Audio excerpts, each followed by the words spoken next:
Hi hello friends, welcome to Shrinidhi cooking channel. ಇವತ್ತು super ಆದಂಥ ಬೇಳೆ ಇಲ್ಲದೆ, ತರಕಾರಿ ಇಲ್ಲದೆ, ಹಾಗೆ ತೆಂಗಿನಕಾಯಿ ಕೂಡ ಇಲ್ಲದೆ, ಎರಡು ಟೊಮೊಟೊ 4 ಈರುಳ್ಳಿಯಿಂದ ಸೂಪರ್ ಟೇಸ್ಟಿಯಾದಂಥ ಗಟ್ಟಿ ಸಾಂಬಾರನ್ನು ಮಾಡೋದು ಹೇಳ್ಕೊಡ್ತಾ ಇದ್ದೀನಿ.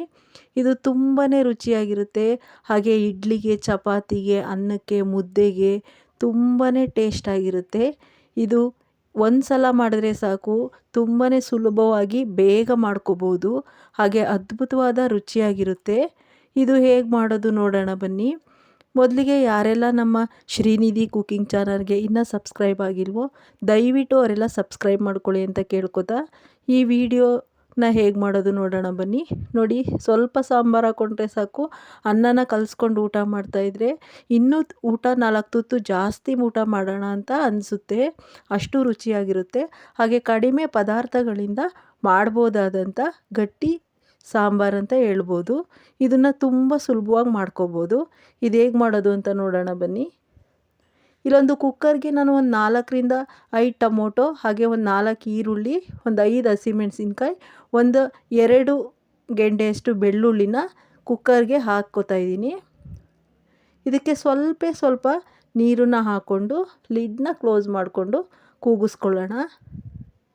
ನಾವಿಲ್ಲಿ ಪಾತ್ರೆಯಲ್ಲೂ ಕೂಡ ಬೇಯಿಸ್ಕೋಬೋದು, ಕುಕ್ಕರಲ್ಲಾದರೆ ಬೇಗನೆ ಬೆಂದೋಗ್ಬಿಡುತ್ತೆ ಅಂತ ಅಷ್ಟೇ. ಈಗ ನೋಡಿ, ಟೊಮೊಟೊ, ಈರುಳ್ಳಿ ಹಾಗೆ ಮೆಣಸಿನ್ಕಾಯಿ ಎಲ್ಲ ಚೆನ್ನಾಗಿ ಬೆಂದಿದೆ. ಇದನ್ನು ಒಂದು ಸಪ್ರೇಟ್ ಪ್ಲೇಟ್ಗೆ ತೆಗೆದಿರಿಸ್ಕೊಳ್ಳೋಣ. ಇದಿಷ್ಟೇ ಪದಾರ್ಥ ಇದ್ದರೆ ಸಾಕು, ತುಂಬ ಬೇಗ ಸಾಂಬಾರು ರೆಡಿಯಾಗಿಬಿಡುತ್ತೆ. ಇದನ್ನೆಲ್ಲ ಒಂದು ಮಿಕ್ಸಿ ಜಾರ್ಗೆ ಹಾಕ್ಕೊಳ್ಳೋಣ. ಹಾಕಿ ರುಬ್ಕೊಂಡು, ಇಲ್ಲಿ ಅದೇ ಕುಕ್ಕರ್ನ ನಾನು ಬಿಸಿಗಿಟ್ಕೊಂಡು ಸ್ವಲ್ಪ ಎಣ್ಣೆ ಹಾಕ್ತಾಯಿದ್ದೀನಿ.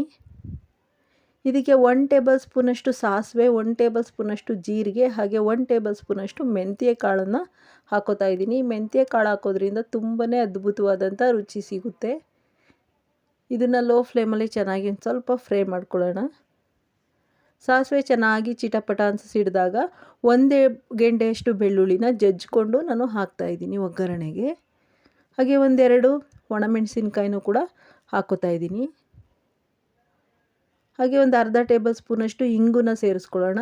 ಇಂಗು ಆರೋಗ್ಯಕ್ಕೆ ತುಂಬಾ ಒಳ್ಳೆಯದು, ಜೀರ್ಣಕ್ರಿಯೆಗೆ. ಬೇಡ ಅಂದವರು ಇದನ್ನು ಸ್ಕಿಪ್ ಕೂಡ ಮಾಡ್ಕೋಬೋದು. ಎಲ್ಲನೂ ಚೆನ್ನಾಗಿ ಸೇರಿಸ್ಕೊಂಡು ಚೆನ್ನಾಗಿ ಫ್ರೈ ಮಾಡ್ಕೊಳ್ಳೋಣ. ಇದಕ್ಕೆ ತುಂಬ ಬೇಗ ಟೈಮಲ್ಲಿ ಮಾಡ್ಕೋಬೋದು. ಇದಕ್ಕೆ 2 ಸ್ಪೂನಷ್ಟು ನಾನು ಸಾಂಬಾರು ಪುಡಿನ ಸೇರಿಸ್ಕೊತಾ ಇದ್ದೀನಿ. ಅಚ್ಚ ಖಾರದ ಪುಡಿನಾದರೂ ಹಾಕ್ಬೋದು, ಸಾಂಬಾರು ಪುಡಿನಾದರೂ ಸೇರಿಸ್ಕೋಬೋದು. ಹಾಗೆ 1 ಟೇಬಲ್ ಸ್ಪೂನಷ್ಟು, ಒಂದು ಅರ್ಧ ಟೇಬಲ್ ಸ್ಪೂನಷ್ಟು ಅರಿಶಿಣನ ಸೇರಿಸ್ಕೊಳ್ಳೋಣ. ಇದನ್ನು ಕೂಡ ಒಗ್ಗರಣೆಲೆ ಚೆನ್ನಾಗಿ ಸ್ವಲ್ಪ ಹೊತ್ತು ಫ್ರೈ ಮಾಡ್ಕೊಳ್ಳೋಣ ಸಾಕು. ಇದು ಬೇಗ ಅಂದರೆ ತುಂಬ ಬೇಗ ಆಗಿಬಿಡುತ್ತೆ. ಹಾಗೆ ರುಚಿನೂ ಕೂಡ ತುಂಬ ಚೆನ್ನಾಗಿರುತ್ತೆ. ಈಗ ಇದಕ್ಕೆ ರುಬ್ಬಿರುವಂಥ ಮಿಶ್ರಣನ ಸೇರಿಸ್ಕೊಳ್ಳೋಣ. ಈಗ ನೋಡಿ, ಸ್ವಲ್ಪ ಹುಣಸೆ ಹಣ್ಣಿನ ರಸನ ಸೇರಿಸ್ತಾ ಇದ್ದೀನಿ. ಈಗ ನೋಡಿ, ಸ್ವಲ್ಪ ನೀರನ್ನು ಹಾಕ್ಕೊಳ್ಳೋಣ. ನಿಮಗೆ ಎಷ್ಟು ಬೇಕೋ ಅಷ್ಟು ಪ್ರಮಾಣದಲ್ಲಿ ನೀರನ್ನು ಸೇರಿಸ್ಕೊಳ್ಳಿ. ತುಂಬ ಗಟ್ಟಿ ಬೇಕು ಅಂದರೆ ಗಟ್ಟಿ ಸ್ವಲ್ಪ ನೀರನ್ನು ಹಾಕ್ಕೊಳ್ಳಿ. ತೆಳುವಾಗಿ ಬೇಕು ಅಂದರೆ ತೆಳುವಾಗಿ ಹಾಕ್ಕೋಬೋದು. ಇದು ಸಾಂಬಾರು ಸ್ವಲ್ಪ ಗಟ್ಟಿ ಇದ್ರೇ ತುಂಬ ರುಚಿ. ಈಗ ಇದಕ್ಕೆ ರುಚಿಗೆ ತಕ್ಕಷ್ಟು ಉಪ್ಪನ್ನ ಸೇರಿಸ್ಕೊಂಡು ಒಂದು ಸ್ವಲ್ಪ ಹೊತ್ತು ಬೇಯಿಸ್ಕೊಂಡ್ರೆ ಆಯಿತು. ಎಷ್ಟು ರುಚಿಯಾದ, ಅದ್ಭುತವಾದ, ಟೇಸ್ಟಿಯಾದ ರಸಮ್ ಸಾಂಬಾರು ರೆಡಿ ಆಯಿತು. ಇದಕ್ಕೆ ಯಾವುದೇ ತರಕಾರಿ ಬೇಡ, ಹಾಗೆ ತೆಂಗಿನಕಾಯಿ ಬೇಡ. ಈಗ ನಾನು ಹುಳಿನ ಹಾಕ್ತಾಯಿದ್ದೀನಿ. ಸಾರಿ, ಆಗ ಹೇಳೋದು ಮರೆತೆ. ಆಗ ಬೇಯಿಸ್ಕೊಳ್ಳುವಾಗ ಮಿಕ್ಕಿರೋ ನೀರನ್ನ ಹಾಕಿದ್ದೆ.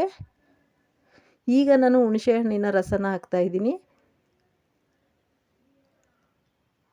ಇದು ಒಂದು 4 ಮಳ್ಳಿದ್ರೆ ಆಯಿತು, ಸಾಂಬಾರು ಬೇಗ ರೆಡಿಯಾಗೋಯಿತು. ಇದನ್ನು ದೋಸೆ, ಚಪಾತಿಗೆಲ್ಲ ಚೆನ್ನಾಗಿರುತ್ತೆ. ಮೇಲೆ ಸ್ವಲ್ಪ ಕೊತ್ತಂಬರಿ ಸೊಪ್ಪನ್ನ ಹಾಕ್ಕೊಂಡ್ರೆ ಆಯಿತು. ಈ ವಿಡಿಯೋ ನಿಮಗೆ ಇಷ್ಟ ಆದರೆ ದಯವಿಟ್ಟು ನಮ್ಮ ಶ್ರೀನಿಧಿ ಕುಕಿಂಗ್ ಚಾನಲ್ಗೆ ಲೈಕ್ ಮಾಡಿ, ಶೇರ್ ಮಾಡಿ, ಸಬ್ಸ್ಕ್ರೈಬ್ ಮಾಡಿ. ಹಾಗೆ ಪಕ್ಕದಲ್ಲೇ ಇರುವ ಬೆಲ್ಲೈಕನನ್ನು ಕೂಡ ಪ್ರೆಸ್ ಮಾಡಿ. ಇದೇ ರೀತಿ ಒಳ್ಳೊಳ್ಳೆ ವಿಡಿಯೋ ಜೊತೆ ಮತ್ತೆ ಭೇಟಿಯಾಗೋಣ. Bye bye friends.